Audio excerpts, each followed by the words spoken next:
Dans l'actualité ce soir, l'Alliance des partis de la majorité présidentielle a animé un point de presse ce matin.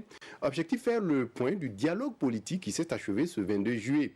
C'est un dialogue qui a répondu à toutes les attentes de la majorité, estime l'APMP, qui appelle les populations à soutenir les conclusions de ces travaux.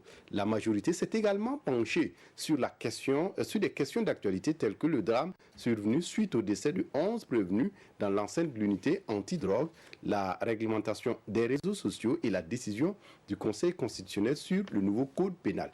Frédéric Etienne Bassenga, Nongbakouda. L'Alliance des partis politiques de la majorité présidentielle appelle le peuple burkinabé à adhérer sans réserve aux conclusions du dialogue politique. Pour la majorité, cette première a tenu toutes ses promesses. Les deux camps ont déjoué tous les pronostics. Majorité comme opposition, l'intérêt supérieur de la nation a été mis en avant. Nous, au niveau de l'APMP, considérons que les conclusions auxquelles nous sommes parvenus sont de nature à apaiser le climat sociopolitique et favoriser les actions salvatrices sur tous les points pour une mise en œuvre réussie du PNDS. Nous engageons à apporter à tout moment notre soutien et notre accompagnement à la mise en œuvre des conclusions du dialogue politique. Sur la question de la carte consulaire, un point qui n'a pas trouvé consensus, Simon Compaoré justifie cette stagnation.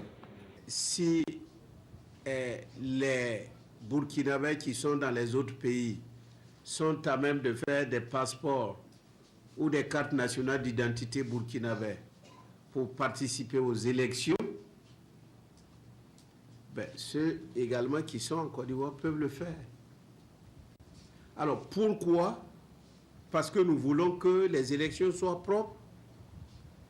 Et comme c'est la première fois que nous expérimentons le vote des Burkinabés de l'étranger, l'occasion est belle de prendre toutes les mesures nécessaires pour faire en sorte que cette expérience-là connaisse une suite heureuse et qu'il y ait moins de contestations. Pour ne pas dire qu'il n'y ait pas de contestation.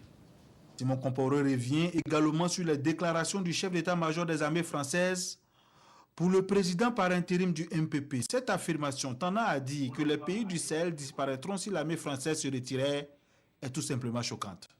Aide là, le Burkina, le Mali, le Niger, là-bas, ces pays vont disparaître. Je dis, c'est faux. Au moins, c'est faux. On a des problèmes. Peut-être on peut avoir d'autres problèmes. La situation peut devenir beaucoup plus intense. Mais on ne va pas disparaître. Ce n'est pas vrai. À cette conférence de presse, la PMP fait le tour de l'actualité. Elle déplore cette tragédie survenue dans les locaux de l'unité antidrogue et salue la diligence avec laquelle le gouvernement a pris en charge cette affaire. La majorité salue également la décision du Conseil constitutionnel sur le code pénal et précise sa vision sur la nécessité de réguler les réseaux sociaux.